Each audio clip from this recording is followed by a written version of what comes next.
हामीले घुम्ने दिनलाई प्रेजेन्ट गर्दै हामी त्यो त भन्न आउने भयो त भ्लग बनाएर पुरा युट्युबमा ठोकिहाल्दैन मैले नि यही हो क्या हाम्रो भाइरल कुरा चाहिँ हो कि यसरी नै भन्दै जाने हो भाइरल भइहाल्छ आउने होइन आज तल समुद्र आयो पुरै त्यसरी हाम्रो पुरै रमाइलो गर्दै सिधै त्यहाँ पर हेर नि झन्डा पनि पानीमा है के हो मान्छे पौडी खेलेर आएको हेर नि यो तर दामी है ठाउँ चाहिँ हेर न यो पछाडिको भ्यू यसरी नेचुरल बोल्दै बोल्दै जाने ब्लग भइहाल्छ सुरु चाहिँ कसरी गर्ने भन्ने कुरा हो कि आजको मेन विधालाई यस्तो यस्तो गरेर अनि आज यस्तो टाइम मिलाएर आएको भनौँ त्यहाँदेखि बोल्दै गएपछि आफै ब्लग भइहाल्छ भनिहाल्छ अनि यस्तै हो त्यो अर्का हेऱ्यो रमाइलो लागेछ बनाउनु खोजी हाँस उठ्छ हाँस पनि हाँस्नै पर्छ नि त अनि हो भने आउँदैन कि तर समुद्र चाहिँ रमाइलो लाग्यो कि राम्रो देखिरहेको छ क्या छिटो गरौँ यहाँ तलसम्म यदि 100 गरौँ ठिक हुन्छ यहाँबाट तल यो पनि राम्रो देखिरहेको छ सिप बिल्डिङ क्षेत्र चाहिँ बगाले लाग्यो कि मलाई अरू भन्दैन यस्तो यस्तोमा जाडो होस् गर्मी होस् मतलब छैन गरिबमा त ठिकै हो पौडी खेल्नु पाउँछ जाडोमा त नोकरी गरौँ यार यहाँ त झ्याम डुबेर त टेन्सन बनाउँछ हामी त्यस्तो भित्रभित्र काम गर्ने हिटर त आफ्नैलाई त सिर हाल्छ अरू भने लुग काम छ त्यत्रो लुगा लाउँदा यहाँ त कस्तो होला जानु गाइजहरू रमाइलो चाहिँ कोरिया साथी सपोर्ट गरिदिनु होला है हाम्रो चाहिँ पहिलो भ्लग हो त्यो पनि जानेर होइन नजानेर बनाएको भ्लग हो यो त्यस्तो सपोर्ट गरिदिनु होला बोल्न नि जाने छैन आज कोरियाको लगभग 2-3 महिना भइसक्यो 3 महिना जति लगभग नेपालबाट हिँडेको चाहिँ 3 महिना भयो होइन 3 महिना भयो तर यहाँ काम गरे 2 महिना भयो हाम्रो चाहिँ त्यस्तो छ कुरो किन भन्दा 24को ठ्याक्क अन्तिममा आइयो 25 लागेपछि स्यालेरी दिएको थियो कति 7-8 लाख रुपियाँ दिएको थियो होइन 5-7 दिनको त्यति दिएको थियो त्यो 1 महिनालाई खानु पुगिहाल्यो अनि अर्को महिना मरेर दियो अब फेरि अर्को महिना तेस्रो स्यालेरी लिने बेला हुँदैछ हाम्रो अब 2-4 दिनमा अब ठ्याक्कै काम सुरु भएको दिन अब सोमबार ठ्याक्कै काम सुरु भयो त्यही भएर गाइजहरू आज चाहिँ यसो मौका मिलाएर आइएको छ मौसम पनि एकदमै राम्रो छ घाम लागिरहेको छ एकदमै आजसम्मको शनिबारमा आजको शनिबार चाहिँ एकदमै राम्रो आजको चाहिँ एकदम स्पेसल डे है अरू शनिबार अलिकति पानी पर्ने धुलिने खालि त्यही भएर कोरिया 2-3 महिना भइसक्यो जहिले शनिबार आयो यसो घुम्ने सिन पर्ला झ्याप्प बादल लाएर छ सारा पानी गर्न थालिहाल्छ त्यही भएर हामी यहाँ अस्तिदेखि आउनु सकेको थिएनौँ अब आज चाहिँ फाइनली आयो यस्तो शान्त मन यस्तो शान्त भएको छ यस्तो रमाइलो छ यति रमाइलो ठाउँको दृश्य हेर्नु होला यति रमाइलो छ पुरै समुद्र हो होइन समुद्रको लगभग छेउछेउमै परेका छौँ कि अब कोठाबाट यहाँ आउन 25-30 मिनट चाहिँ हिँडेर आयो भने गाडी आफ्नो छ भने चढियो होइन भने ट्याक्सी अब आफ्नो त औकात छैन अहिले त्यसले भएन त्यही हो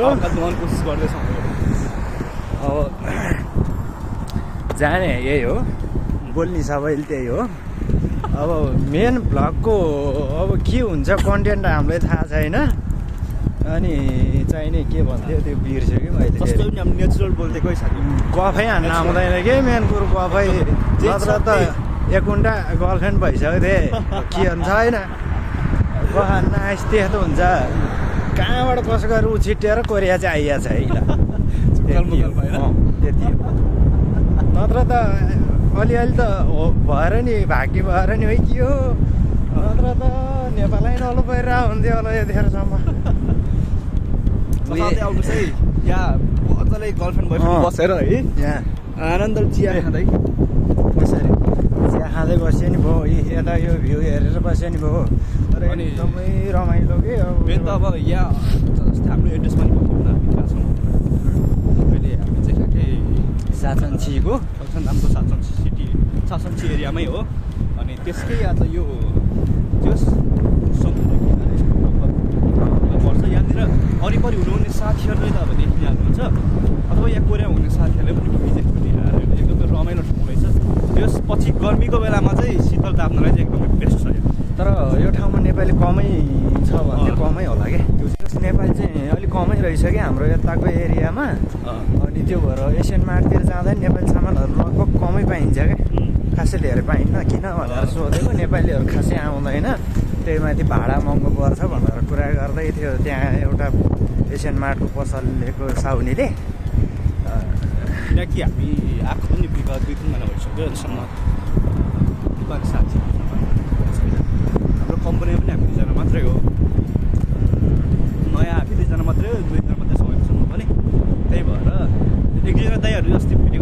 अब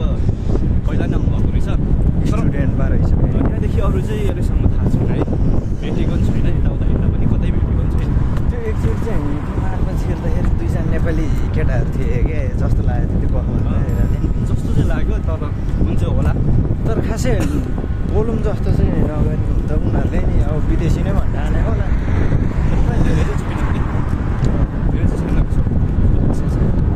तर साथी यो एरियामा कम्पनी चाहिँ साथी एकदमै धेरै बबाल कम्पनीहरू छ कि अब सबै सिभिलिङ क्षेत्रकै कामहरू पनि चल्छ होला सायद छेउछाउ पुरै सिभिलिङ जस्तो छ छेउछाउ पनि अब समुद्र किन छेउ गरेर पनि होला त्यही भएर कम्पनी चाहिँ एकदमै बबाल गइरहेको त्यही हो ओके गाइज अब फेरि पनि होइन यस्तै यस्तै भ्लगहरू लिएर हामी आउँदै रहेछौँ र आजको चाहिँ अब यही एन्ड गरौँ होला एकदमै रमाइलो छ मौसम एकदमै साथ दिनुभयो भने सपोर्ट गर्नुभयो भने हाम्रो मन उत्साह जागृत हुन्छ अनि त्यसपछि अर्को नयाँ भिडियो आउँछ है अब एक दिन बिदा हुन्छ एक दिन हाम्रो लागि भए पनि शनिबार आइतबार 2 दिन नयाँ नयाँ ठाउँमा जाने दुःख गर्ने राम्रो ठाउँ देखाउने अब त्यही हो हाम्रो चाहिँ फेरि यो पछाडिपट्टिको एरिया पुरै यो मात्रै नभएर यहाँबाट लगभग 2-3 किलोमिटर परसम्म चाहिँ पुरै कम्पनी हो पुरै फेरि यहाँ त कम्पनी हेर्दै रिङ्गटो लागेको छ क्या कम्पनी हेर्दै सक्छौ कसैले